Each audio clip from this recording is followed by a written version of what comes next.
Sejam todos bem-vindos a mais uma edição, a nossa 7ª edição do programa Arquitetura Meu Espaço Minha Vida. Hoje temos como tema como os espaços públicos transformam as pessoas. O lado verde, aliás, temos vários lados. Eu sou a professora Gisele Diziura, sou arquiteta e urbanista, coordenadora dos cursos de especialização em arquitetura e design da Uniter, e é um grande prazer estar aqui e ter aí você do outro lado da tela, conosco, participando dessa edição. O nosso tema de hoje, eu tenho certeza que você já passou por isso e transforma todo dia o seu caminho, o seu percurso e a sua vida, e ao longo da sua vida. Você sabia que temos gentilezas urbanas? Será que você consegue identificar isso na sua cidade, ou no seu bairro, ou na sua rua? Nós temos também alguns assuntos aqui para serem discutidos. Um deles são as soluções baseadas na natureza. Falaremos também sobre conforto ambiental. Falaremos sobre parques, hortas urbanas e no final do programa de hoje falaremos sobre tendências. Então, fique aqui com a gente até o final para saber sobre esses assuntos e muito mais. Então, temos 3 convidadas muito especiais. A primeira convidada é a Célia Binho, ela é arquiteta e urbanista, ela é diretora no Instituto de Pesquisa e Planejamento Urbano, no IPUC, em Curitiba. Depois eu vou apresentar ela com uma bio mais completa, então seja muito bem-vinda, Célia. Boa noite, obrigada, é um prazer estar aqui. Espero que possa contribuir com alguma coisa das experiências que eu tenho ao longo da minha carreira profissional. Com certeza. Obrigada pela sua presença. Temos também a Leila Maranhão, ela é bióloga, doutora na área de conservação da natureza, recuperação de áreas degradadas. Então, seja aí muito bem-vinda, Leila. Muito obrigada, Gisele. Boa noite a todos. É um grande prazer estar falando sobre esse assunto, que seriam os benefícios das áreas verdes urbanas para todos nós. Mais uma vez, muito obrigada, Gisele, pela oportunidade. Muito obrigada. E eu vou fazer a primeira pergunta, vou fazer a apresentação mais completa, depois eu volto na Leila, volto na Célia. Então, seja muito bem-vinda, professora Letícia Hart. A professora, ela faz parte do programa de pós-graduação em gestão urbana na PUC Paraná, ex-presidente da Associação Brasileira de Arquitetos Paisagistas, da ABAP Paraná, coordenadora do Núcleo Paraná, especialista em arquitetura da paisagem. Olha, o currículo é tão extenso que a gente não tem como resumir, viu, professora Letícia? Líder do grupo de pesquisa em planejamento e projeto em espaços urbanos e regionais, bolsista CNPq de produtividade. Olha, tanta coisa que acho que ao longo aí da nossa apresentação a gente vai conversando sobre vários assuntos. Também é sócia-gerente da Rádio Planejamento, mas a paixão da professora Letícia, que eu sei, foi minha professora, minha orientadora, tenho o maior orgulho, é trabalhar a questão, estudar a questão dos espaços urbanos, da paisagem, do paisagismo. Então, é o que é a minha visão, é o que lhe apaixona todos os dias, tenho certeza.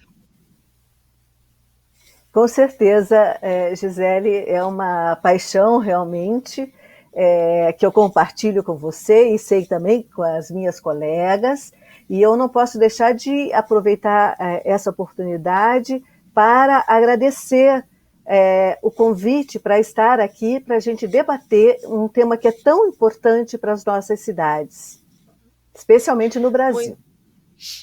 Muito obrigada.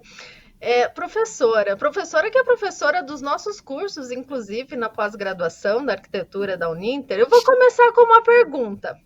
Os espaços públicos sofrem que tipos de impactos que, consequentemente, irão transformar o modo de vida das pessoas? Bem, os espaços verdes, eles podem amenizar muitos problemas que ocorrem nas cidades, gerando muitos impactos, mas especialmente impactos positivos. A primeira imagem, ela que está sendo apresentada, ela ilustra de um modo bem lúdico, como vocês estão vendo, as alterações de temperatura e umidade que são comuns no ambiente urbanizado. E a vegetação pode minimizar essas mudanças e melhorar o conforto ambiental. A segunda imagem nos lembra que a vegetação, pode estabelecer tanto a regularização hídrica, com controle de secas e inundações, quanto a estabilidade física das terras, com controle de erosão e deslizamentos, assumindo importante função na prevenção de desastres e catástrofes.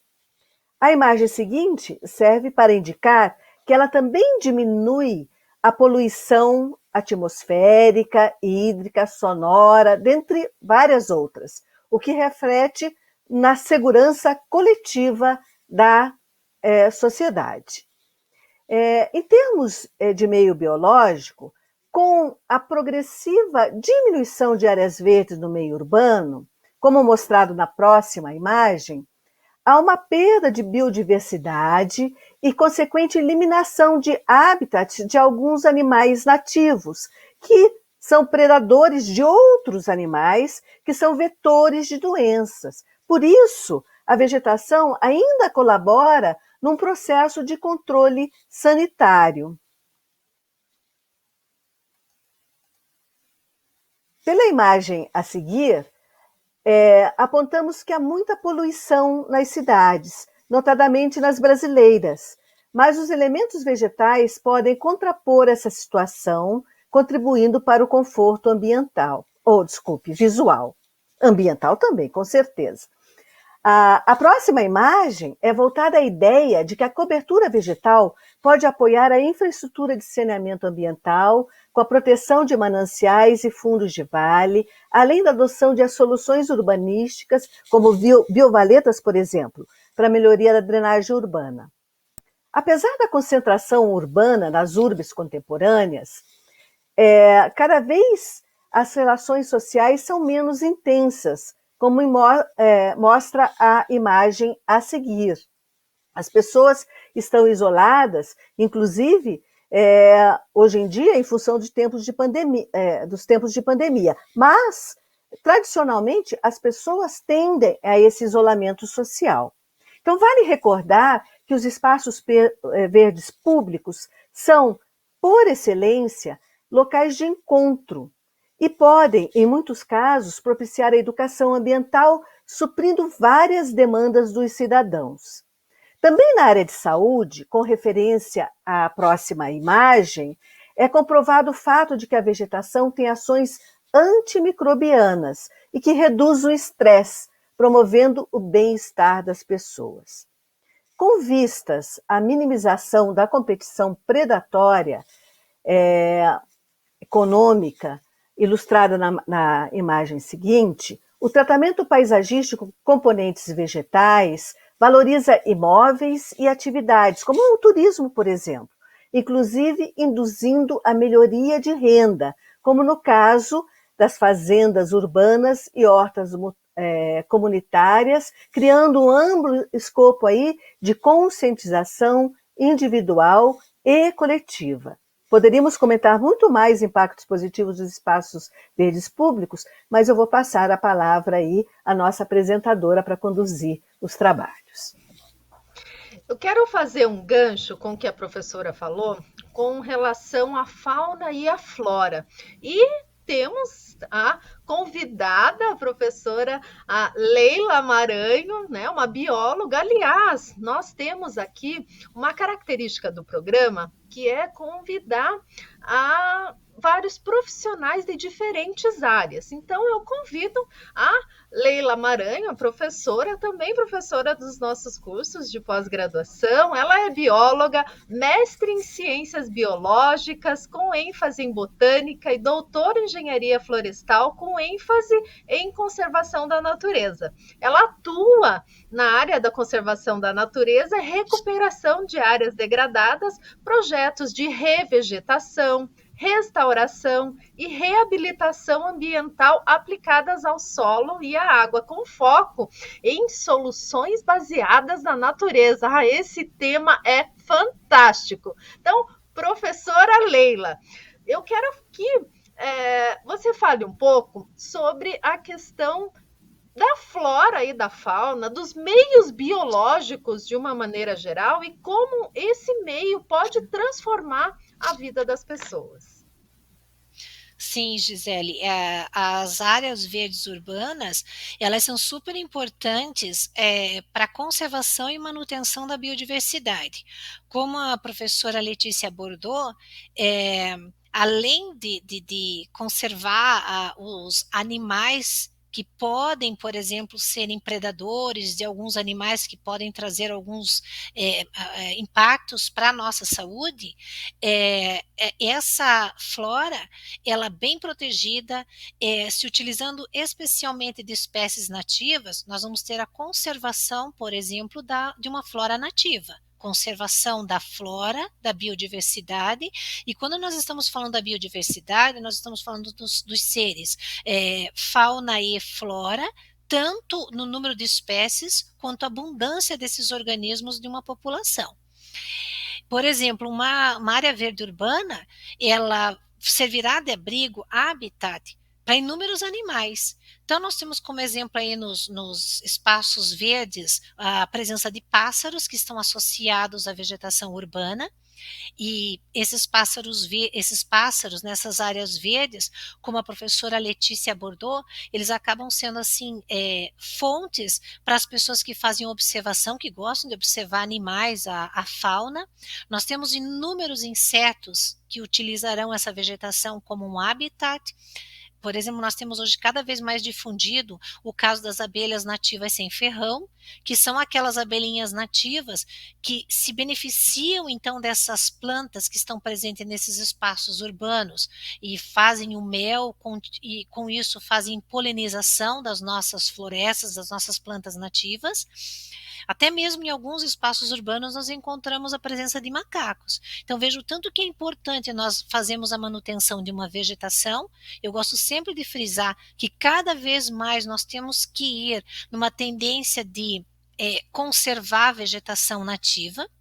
Se pudermos fazer um planejamento dos nossos espaços utilizando espécies nativas, por isso que é bem importante, eu acho, quando a Gisele ela dá oportunidade de biólogos e arquitetos estarem interagindo, porque o arquiteto ele vai saber da beleza paisagística, como que ele pode usar muitas vezes algo que não é tão belo, o que um biólogo vai dizer que traz benefício, um serviço ecossistêmico, ele pode transformar isso numa beleza paisagística. Tá? Então, acho que cada vez mais nós temos que interagir, planejar os nossos espaços urbanos de tal forma que nós possamos trazer esses benefícios, esses serviços ecossistêmicos que estão associados a essas áreas em benefício da qualidade de vida da população que vive nesses espaços urbanos.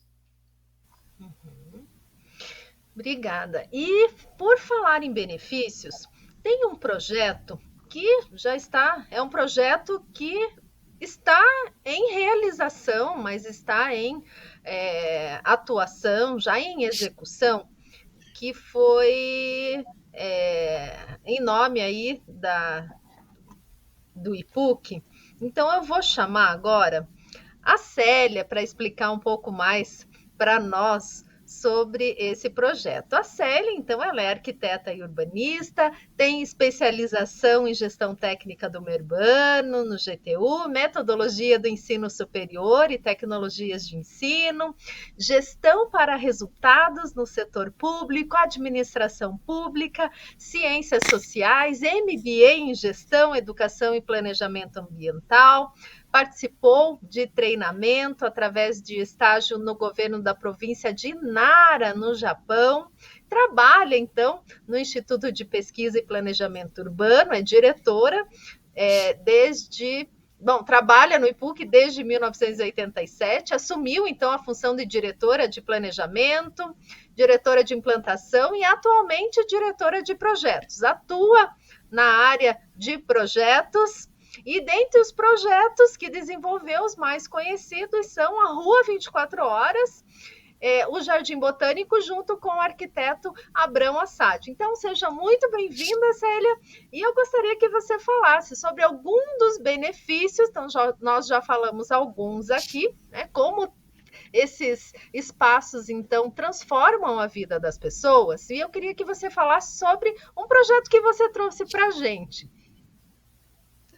Ok, vamos lá. Então, primeiro falando um pouquinho, né, da questão do espaço urbano, é importante dizer que as praças, eles são locais públicos que existem desde a antiguidade. Então, as cidades, elas eram construídas sempre partindo desse centro, onde tinha a igreja, a praça, e a cidade começava a acontecer a partir desses locais. Então, é muito importante, porque o espaço público, ele é um espaço comum, ele é para todos, né? É um espaço, assim, democrático, que ele permite, assim, a expressão da diversidade, ele permite manifestações cívicas, manifestações culturais, políticas. Então, é muito importante a gente saber trabalhar os espaços públicos, né? E é lógico que dentro deles nós temos toda a parte de relações humanas. Então, é um dos espaços mais importantes que nós temos dentro da cidade, né? E eles são também respiros. Então, a cidade, os centros urbanos, as construções, as edificações, o barulho do centro urbano, ele é amenizado quando nós temos uma praça, um parque e até as ruas, né? Hoje nós estamos trabalhando muito na temática, né, das ruas completas, onde elas, além do objetivo principal, que é a circulação das pessoas, nós estamos sempre tentando fazer com que as pessoas se sintam mais inspiradas de andar nas ruas, de permanecer nessas ruas. Então, é um aspecto, assim, bastante interessante dentro dessa função dos espaços públicos, né? E nós temos um papel muito importante, que ele entra mais dentro da linha do planejamento urbano, né, que é a área que eu trabalho, que é esse papel do equilíbrio, né, entre o espaço modificado para o assentamento urbano e o meio ambiente. Então, a gente sabe que, conforme a cidade vai crescendo, vai se desmatando, e às vezes de uma forma muito desordenada, e isso cria sérios problemas. Então, nós temos, dentro dessa lógica, trabalhado com uma programação, um planejamento, e o projeto que eu vou mostrar para vocês aqui agora, que é um grande projeto de assentamento urbano, aqui dentro da cidade de Curitiba, mas ele é um projeto encantador, né? Ele se trata do projeto do Bairro Novo do Caximba, na verdade, a gestão de risco do Caximba. Essa imagem, ela é assustadora. Custa a gente acreditar que nós temos em Curitiba uma situação dessa, mas acreditem, ela existe. É no bairro do Caximba, que fica bem ao sul da cidade. É uma ocupação chamada Vila 29 de Outubro. ela está totalmente, ela está ocupando hoje uma área de APA, né? Na APA, onde tem, então ela interrompe um processo de degradação, né? E promove a transformação, tanto urbana quanto humana, é o que nós desejamos com esse nosso projeto. Na próxima imagem, nós podemos ver o quanto há de desorganização, toda essa área que está aqui um pouquinho mais abaixo aqui da tela, perto ali de onde está passando o rio, toda essa imagem, uma grande parte dessas famílias estão nessa área de APA, vivendo numa área de segregação e degradação imensa. Então, esse projeto é encantador por causa disso. Se vocês forem ver ali mais a fundo, tem uma área que tem um quadrado verde, que eu não tenho como apresentar aqui para vocês, mas tem um quadrado verde e do lado direito tem uma mata.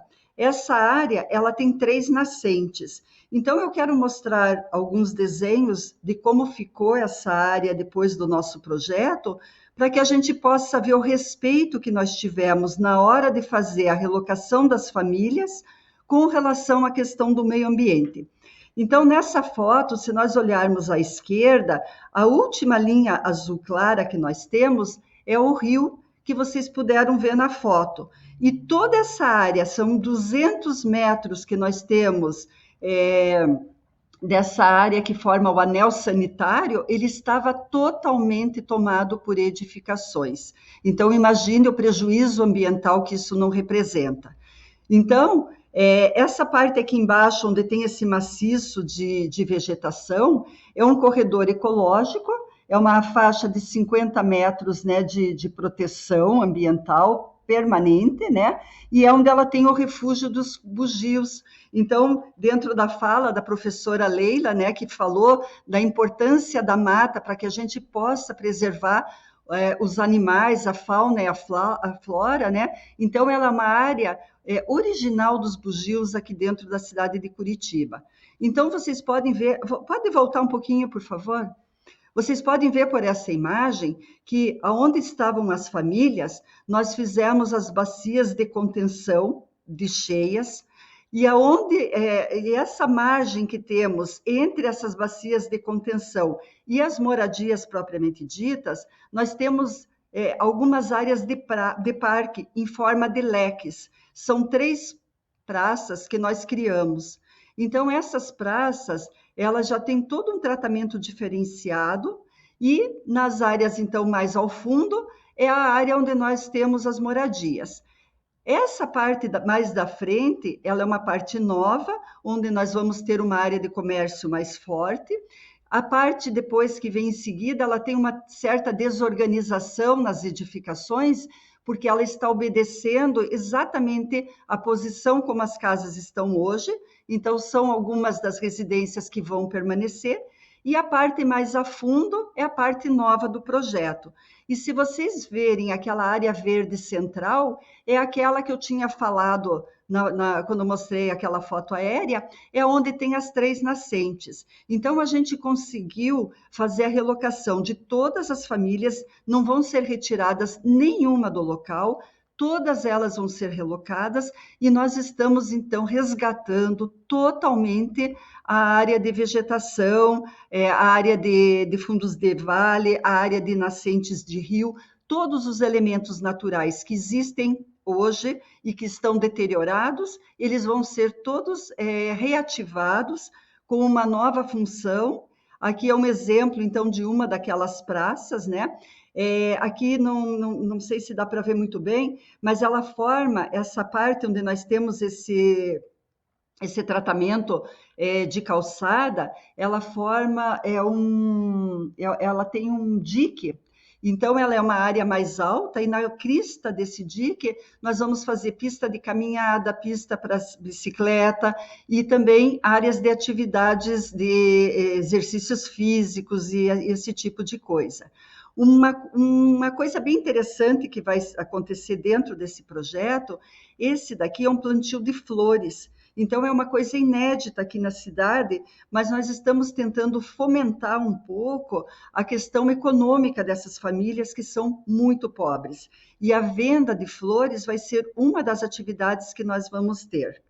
Nós temos também hortas urbanas, que nós vamos fazer, também para fomento de economia dentro do projeto, né, do Bairro Novo do Caximba. Nós vamos fazer o plantio de pinheiros, pinheiros que são espécies que nós vamos ter assim com mais ou menos 3 metros de altura, ele já vai estar dando frutos.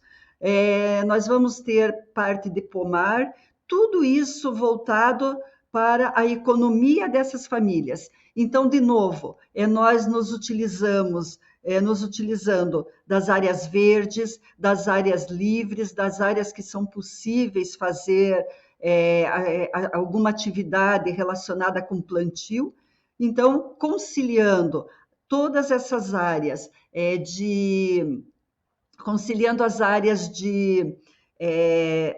verdes como áreas para a convivência das pessoas, para que elas permaneçam na rua, para que elas tenham interesse de ter pontos de encontro, que elas possam diminuir seu estresse diário, que elas possam trabalhar melhor com a cabeça, com a mente, com o corpo, e a área de vegetação, ela proporciona tudo isso. Então, esse é um projeto realmente encantador, eu fico sempre muito feliz em poder falar sobre ele, porque ele representa tudo o que nós, planejadores, queremos quando nós falamos de uma cidade mais inclusiva, de uma cidade com mais diversidade, e todos esses princípios a gente conseguiu colocar nesse projeto. Muito obrigada, Célia. Bom, temos outros exemplos também com benefícios claros de conforto ambiental, prevenção de desastres. E esses outros exemplos, poderia falar para nós rapidamente, professora Letícia? Sim, com certeza e com prazer. Como eu já comentei sobre diversos benefícios dos espaços verdes, agora eu gostaria de citar alguns exemplos, conhecidos inclusive, da grande maioria das pessoas, e em diversas escalas. Isso é importante a gente destacar, que essas escalas elas vão desde o simples microcosmo de um vaso ou jardineira até os complexos ecossistemas dos grandes parques urbanos. Então, na primeira imagem, que é referente à Academia de Ciências da Califórnia, nos Estados Unidos, o conforto ambiental ele é promovido pelo controle hidrotérmico, que é feito por meio de uma cobertura verde. Um caso interessante de prevenção de desastres e catástrofes aparece na segunda imagem e corresponde a um caso de controle de enchentes por meio da regeneração do Rio Central de Seul, na Coreia do Sul, que era canalizado com vias e vários viadutos sobrepostos, e essa área foi reaberta e disponibilizada como um importante espaço verde para a população local e para os turistas também, com certeza. As chamadas florestas verticais, como no exemplo da imagem seguinte, em Milão, na Itália, se prestam, dentre outras funções, ao controle da poluição sob diversas formas, tanto atmosférica, sonora e outras, contribuindo para a segurança coletiva dos cidadãos. Os parques urbanos, a imagem seguinte é do Parque Tanguá, em Curitiba. Eles mantêm a biodiversidade, inclusive para habitats de animais predadores de alguns vetores de doenças, como a nossa colega já comentou, né? E desenvolve aí uma modalidade, o parque urbano, até de controle sanitário. Vejam que interessante. Dificilmente a gente pensa num parque urbano com essa característica também. Não são muito melhores as lojas com paredes verdes, como na imagem do CJ Shops em São Paulo, que nos oferecem muito conforto visual, do que aquela confusão de placas que são tão comuns nas nossas áreas comerciais por esse Brasil afora, geralmente as obras de saneamento são impactantes na paisagem, quando poderiam não ser, como no exemplo dessa imagem de jardins filtrantes em Paris, na França, que constitui uma solução agradável de atendimento a necessidades urbanísticas. Muitas áreas verdes, como o nosso querido Jardim Botânico, de autoria aí da nossa colega também, aqui em Curitiba, que está mostrado na próxima imagem, permitem a associação da integração social com a educação ambiental, com atendimento de várias demandas sociais ao mesmo tempo. E olhando a imagem seguinte, particularmente, eu fico pensando quem não relaxa no Central Park, ainda mais em uma cidade estressante como Nova York. E além da valorização econômica pelo tratamento paisagístico, a melhoria de renda a partir de fazendas urbanas e de hortas comunitárias, como foi colocado pela nossa colega anterior, e aparece na imagem a seguir, ela constitui um relevante instrumento de conscientização individual e coletiva. E ainda teríamos inúmeros exemplos para trocarmos ideias sobre diversas gentilezas urbanas.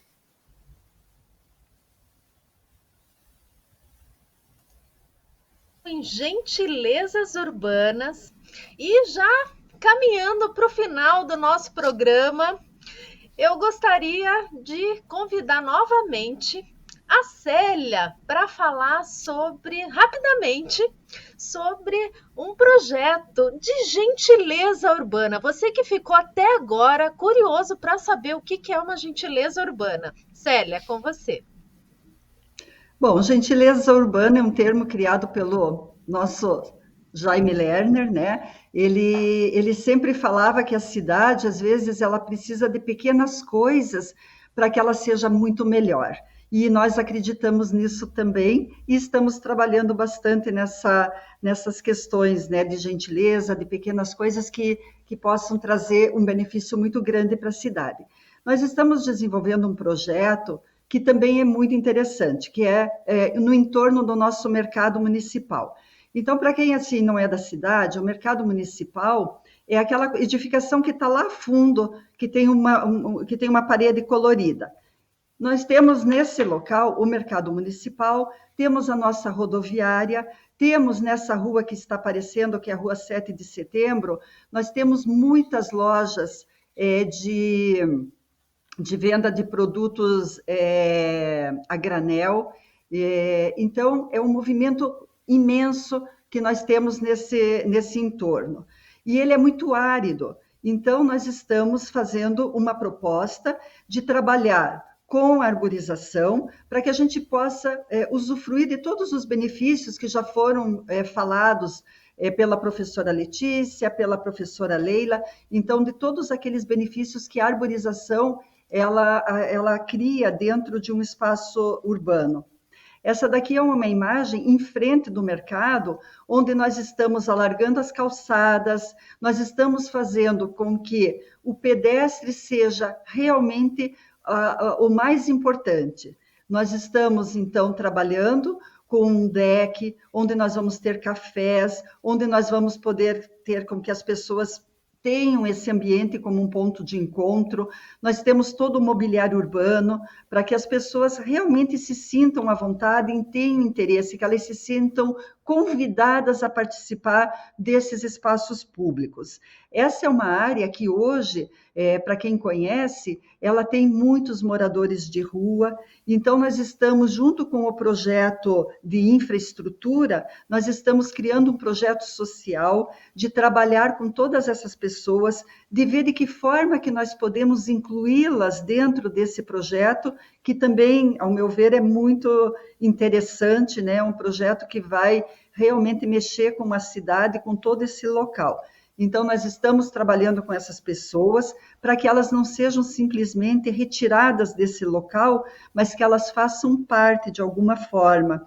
Então, nós temos hoje, nas imediações desse local, nós já temos o restaurante popular, nós vamos ter muito próximo daqui um armazém da família, nós temos um centro social urbano, nós vamos ter um centro pop, que é um lugar onde as pessoas de rua, elas podem ir, elas podem dormir, elas podem ter roupas novas, vão ter lavanderia para lavar suas roupas, elas vão ter toda uma capacitação, elas vão poder trabalhar no mercado, elas vão poder ajudar, nem que seja carregando a sacola dos clientes do mercado, mas é uma forma assim, de incluí-los no projeto.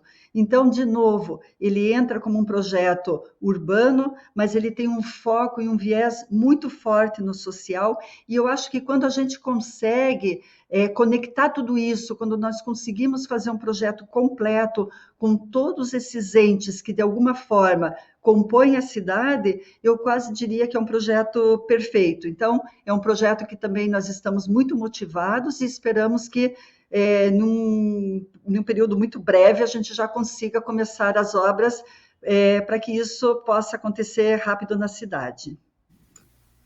Obrigada, obrigada. Então, eu vou convidar a professora Leila. Leila, você também tem uma proposta para nos colocar aqui como ideias de tendências?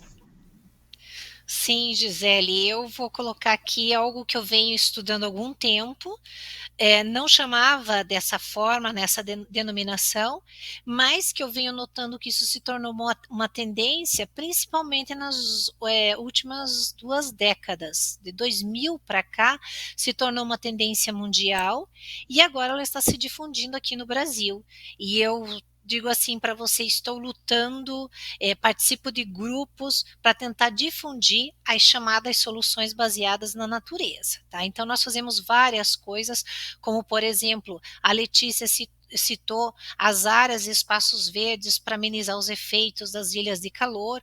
Tudo isso nós chamamos de soluções baseadas na natureza. E o que são essas soluções baseadas na natureza? São ações que nós nos inspiramos e nos apoiamos na natureza para proporcionar benefícios ambientais, sociais, econômicos, que vão estar ajudando a construir a resiliência das nossas cidades. Eu gosto sempre de chamar atenção, você sabe que a maior parte da minha experiência, Gisele, é na pesquisa científica, atuo também na área de consultoria, mas eu sempre falo que o importante é quando nós vamos nos inspirar e nos apoiar na natureza, nós entendemos processos ecológicos que estão associados a essas soluções baseadas na natureza. Por exemplo, essa semana mesmo eu fiz a avaliação de um artigo em que havia uma sugestão de promover superfícies permeáveis, por exemplo, para melhorar as condições da arborização urbana. E, ao meu ver, isso é super importante, nós estamos beneficiando a arborização urbana com superfícies mais permeáveis, mas nós temos um problema também nas nossas cidades, que muitas vezes está associado à má escolha das espécies vegetais que vão compor a nossa arborização urbana.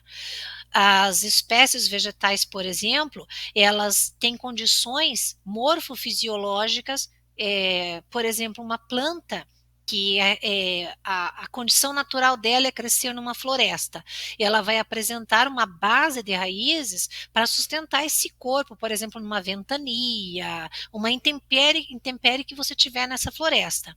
Quando você traz uma planta dessa, uma espécie dessa para uma cidade, ela não vai deixar de ter, por exemplo, esse crescimento de uma raiz com uma base muito forte para poder dar essa sustentação.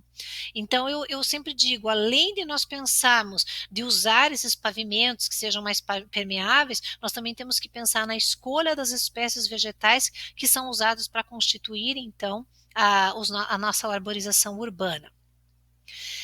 Nós temos, então, como soluções baseadas na natureza, eu gostaria de colocar aqui que essa denominação, ela foi cunhada pela União Internacional para a Conservação da Natureza, e ela defende que o que são as soluções baseadas na natureza? Áreas e espaços verdes para amenizar os efeitos das ilhas de calor, as hortas urbanas, como já foi falado aqui, que ajudam a reter água, fortalecer as comunidades e estimular a conservação da natureza, os telhados verdes, que ajudam a amenizar o calor no verão e no inverno, são isolantes térmicos. Nós temos as superfícies permeáveis e as áreas úmidas, que permitem o escoamento natural da chuva, prevenindo as enchentes. E também nós temos que proteger e restaurar ecossistemas naturais, pois eles contribuem para a conservação da biodiversidade e protegem contra os eventos extremos. Eu tenho aqui um exemplo, eu não sei se foi colocada a minha imagem aí, que era de uma área, de um jardim filtrante, tá? Eu tinha colocado que era uma solução baseada na natureza.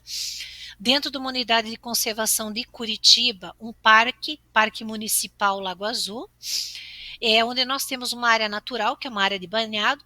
E eu gosto sempre de frisar que a área verde urbana, para mim, é o campo, é a floresta, é um remanescente florestal, é um banhado. E essas áreas, por exemplo, eu defendo, Gisele, que nós devemos nos inspirar nessas áreas para promover, por exemplo, o tratamento da água, a água poluída, o tratamento de efluentes. Na verdade, esse tratamento eu venho acompanhando há algum tempo, que ocorre no antigo aterro sanitário da Caximba. Tá? Então, quando o aterro sanitário da Caximba ele parou de receber os resíduos, ele continuou gerando lixiviado, que é o vulgarmente chamado de chorume. Ele continuou gerando esse chorume. Esse chorume, antes de passar por esse tratamento, por exemplo, que era utilizar banhados para o tratamento, ele ia direto para o nosso Rio Iguaçu. Hoje, esse lixiviado, ao sair das células do aterro, ele é coletado, ele passa por um tratamento convencional. Então nós nunca dizemos assim que uma solução baseada na natureza, ela vai conseguir tratar, por exemplo, um poluente totalmente sozinha. Nós temos que contar ainda com os tratamentos convencionais, e elas servem para polir, para complementar então o tratamento. E como consequência disso, gente, hoje, por exemplo, no antigo aterro sanitário da Caximba, nós já publicamos vários artigos, nós tivemos pessoal da China que veio conhecer já esse tratamento, onde nós temos a redução de todos os poluentes que constam no lixiviado, fazendo com que esse poluente ele esteja sendo tratado e atingindo aqueles limites que são impostos por legislação. O que seria esse processo? Esse processo é baseado principalmente na utilização de plantas. Essas plantas, quando elas estão sendo usadas, como a Letícia colocou lá, os jardins filtrantes ou jardins de filtração, as wetlands, os banhados, é muito comum hoje no mundo se estar utilizando as ilhas flutuantes também para tratamento de regiões de lagos. As plantas, por meio de suas raízes e interações ecológicas que elas têm com micro-organismos ou organismos que estão presentes nas suas raízes, e elas vão fazer a depuração da água ou a depuração de algum poluente que está presente nessa água, tornando então esse material, essa água, tratada. Nós sempre temos que pensar assim, uma água, por exemplo, que vai ser tratada de um rio, ela vai ter as condições de uma água de rio, onde é comum a presença de organismos, animais, organismos da flora, dentro dos limites que são aceitáveis pela legislação. Então, são inúmeros exemplos que eu poderia falar aqui para vocês, Gisele, de soluções baseadas na natureza que nós temos hoje acontecendo no mundo. E no Brasil também já está acontecendo. Eu já tenho participado de projetos, por exemplo, no Rio de Janeiro.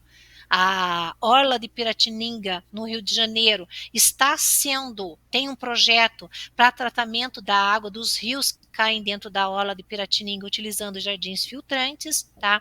Nós já temos projetos aqui, por exemplo, para Sanepar, juntamente com a Sanepar aqui para os rios, para as regiões de cavas do nosso estado aqui do Paraná. E como você falou, Gisele, são soluções lindas, lindíssimas. Porque, por exemplo, quando eu tenho um jardim filtrante, a Célia falou uma coisa super interessante, que você pode fazer com que a população, muitas vezes uma população que é mais carente, ela possa estar plantando flores e fazendo a venda dessas flores como um recurso financeiro. Os jardins filtrantes permitem isso também. É muito lindo, por exemplo, fazer um jardim filtrante, estar utilizando um copo de leite e a população poder utilizar isso como uma planta de corte. Então, os jardins são lindíssimos. Exatamente. E aí a gente fecha, né, com o desenvolvimento local, desenvolvimento social, econômico, ambiental, que é o objetivo de cada vez evitar, né, o impacto negativo sobre o meio ambiente. E essas soluções são, sim, né, formas de incentivar empresas e cidadãos a pensarem cada vez mais nas nossas cidades e nos nossos espaços públicos. Então, quero agradecer muito a presença de todas vocês, professora Letícia, professora Leila, Célia, e quem sabe a gente marca uma parte 2 desse programa, porque tem muita coisa para falar. Tem mesmo. Então, muito obrigada, fiquem bem e até uma próxima oportunidade. E obrigada a vocês aí do outro lado, agradeço a audiência de todos.